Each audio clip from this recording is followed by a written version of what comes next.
I'm feeling good today, ladies and gentlemen. I'm feeling very, very good today, ladies and gentlemen. Take a deep breath with me.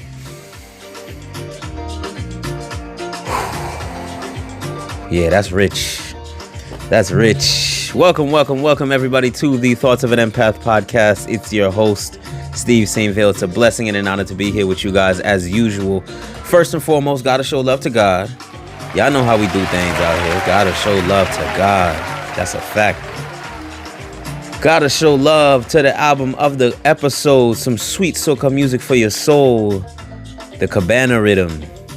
I talked to y'all about the rhythms last episode, so definitely go check out the Cabana Rhythm. It's one of my favorites, honestly. I truly believe that soca music is gonna be part of like the global healing process.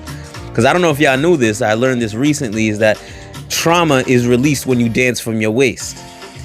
And the sweet sounds of soca music just make you want to wind your waist. So how could you be upset? How can you be in a bad mood when you got music like this going on in the background? So definitely tap into some sweet soca music. You'll thank me later. Want to encourage you guys to go like and subscribe to the YouTube channel. It's the only way to keep Thoughts of an Empath growing. I need y'all help. So help me out. Do me that solid. Show me that love. Show me that support. Y'all been doing it already. I just want to ask for your continued support. So definitely like and subscribe. Share the videos, especially if you get something from the videos. Share it with somebody. You know what I'm saying? For real. Let's get the word out. Next, follow us on Instagram at Empath Nonprofit. Again, at Empath Nonprofit. It's the best way to keep in touch with everything we got going on. Thoughts of an Empath. We got, upcoming events like Open Lounge. We have the link to the Discord community chat. We do meditations every Monday night at 7:30 if we not have an Open Lounge. So there's a lot going on. And I post a lot of, thought-provoking, inspiring type of content to the page. So you're definitely going to enjoy following the Thoughts of an Empath page. So, and I appreciate y'all in advance. If y'all would like to tap in with me on a personal level, you can definitely follow my personal Instagram at globally_Steve.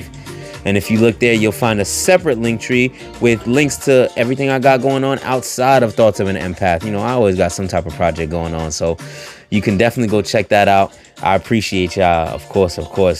I got some big news for Thoughts of an Empath. We are now officially a 501c3 tax-exempt organization. So what does that mean?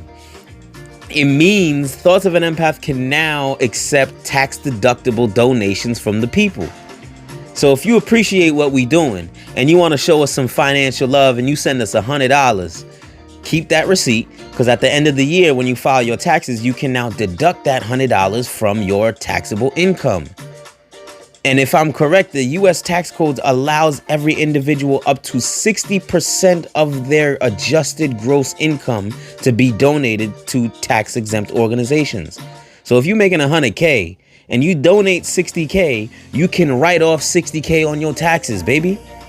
So keep those receipts, and if you would like to show us some love, our cash tag is Empath Nonprofit. Again, cash tag is Empath Nonprofit. We love and appreciate each and every one of you guys. Definitely get yourself some Dangerously Vulnerable merch. Shout out to everybody that's been copping and supporting. I love you guys on another type of level. That's a fact. Got some new designs up there, so go definitely check that out. And the only thing I got to say before we get into the episode is life is grand when you allow it to be. So have an attitude of gratitude and be sure to keep your energy pure. It makes you dangerous to those that wish to harm you. Shopping mall dating. Now, this episode was inspired by a brother of mine and a king in his own right, Mr. Drummond, who had hosted one of his famous Truth Talks on Instagram Live, where he comes up with a topic and he invites some people up to the stage to provide some perspective and just engage in some really good conversation. Now, the topic for this particular Truth Talk was, why do people feel the need to have so many options when dating?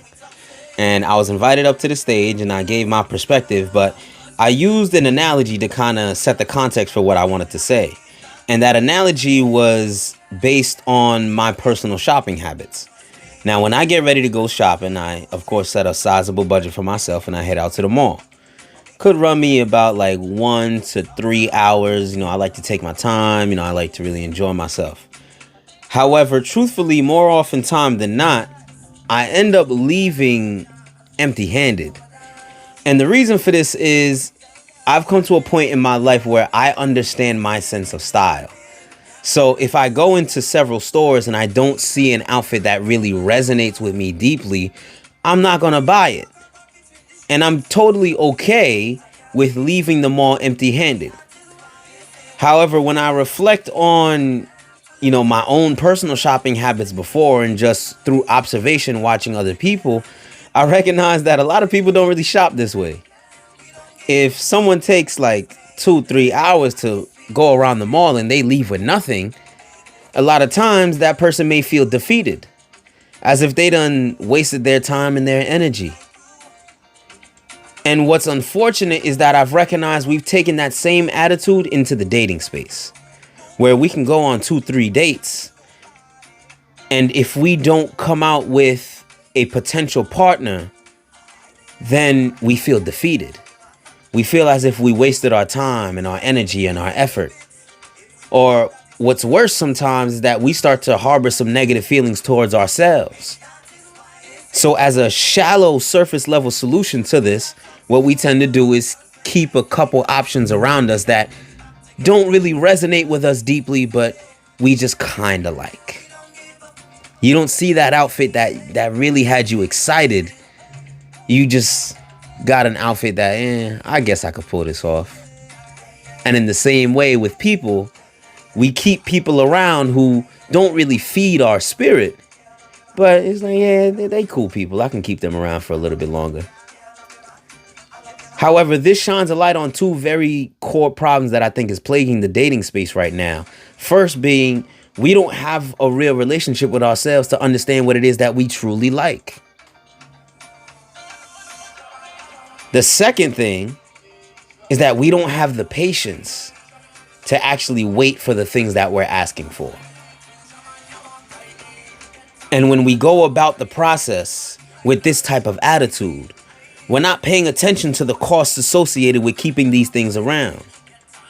You're not paying attention to the money that you're spending just to buy that outfit that probably gonna sit in your closet.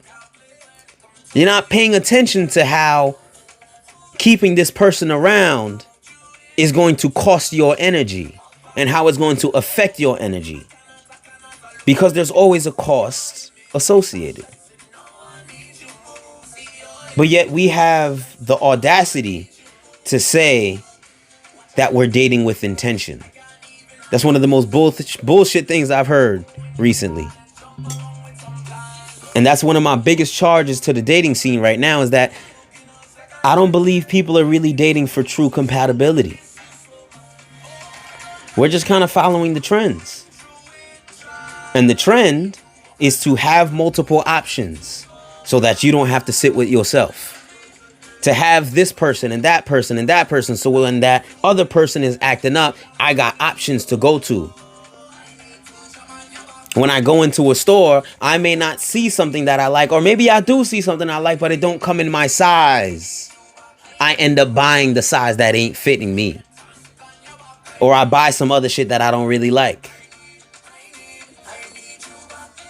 Is that really dating with intention? This current way that we're going about things, it leaves no space for authenticity. And how can you find compatibility if you're not allowing the person to be authentic?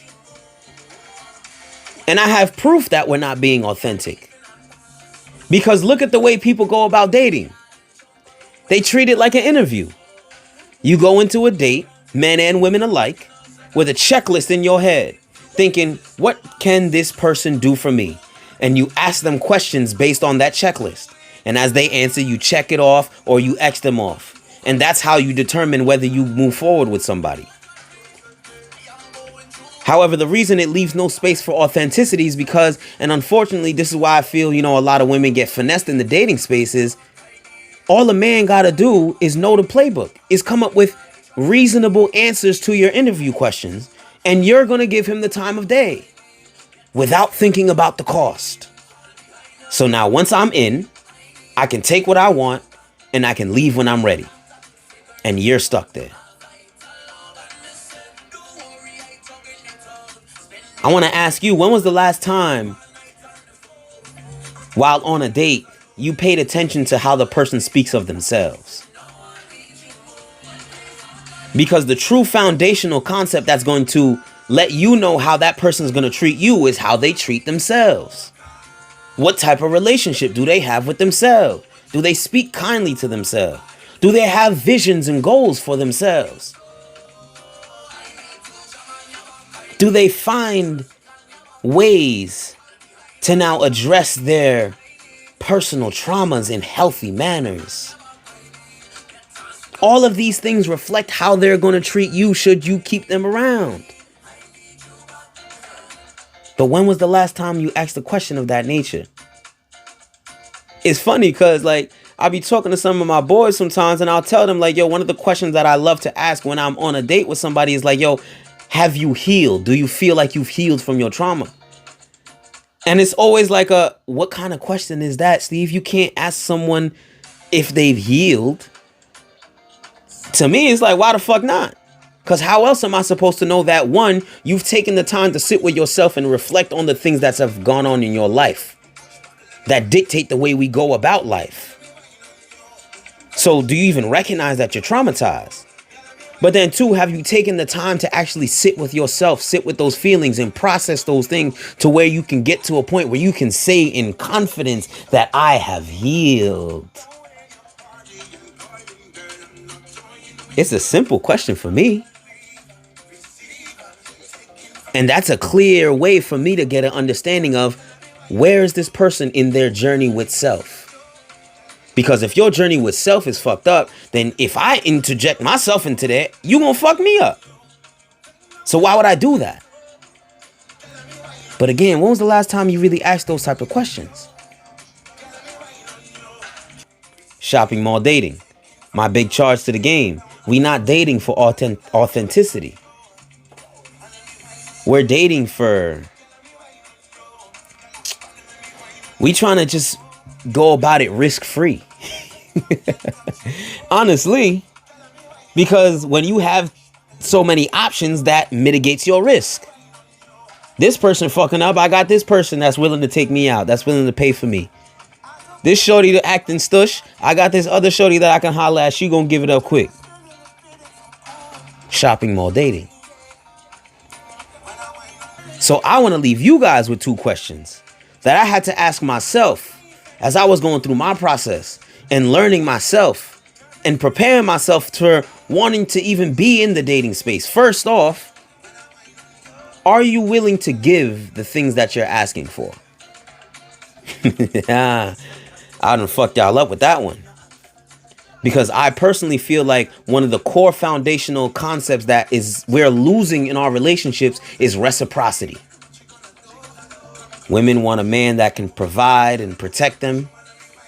Men want a woman that can nurture and cater to them. Everybody's asking somebody for something. But very rarely are we thinking, can I provide the very things that I'm asking for? Women, are you willing to protect a man's feelings when he shares them with you? Are you willing to provide a space for the man to be his authentic self without judgment? Men, are you willing to cater to a woman's needs emotionally and spiritually? Are you willing to nurture her and teach her things so that she can elevate as you guys elevate together?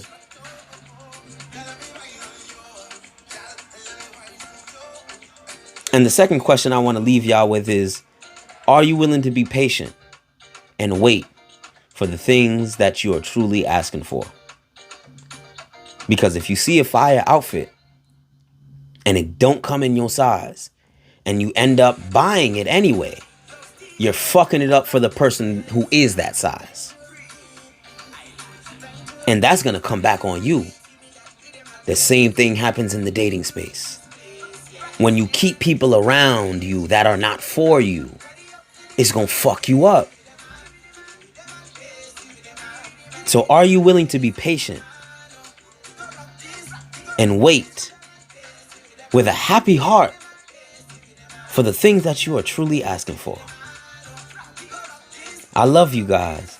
I appreciate the fuck out of y'all, for real. Like this video, share it with somebody who you think will appreciate the message. Subscribe to the YouTube channel. Connect with us on Instagram at Empath Nonprofit. Tap in with our Discord community chat. Get yourself some dangerously vulnerable merch, ladies and gentlemen. And I pray y'all have a beautiful, beautiful, beautiful day.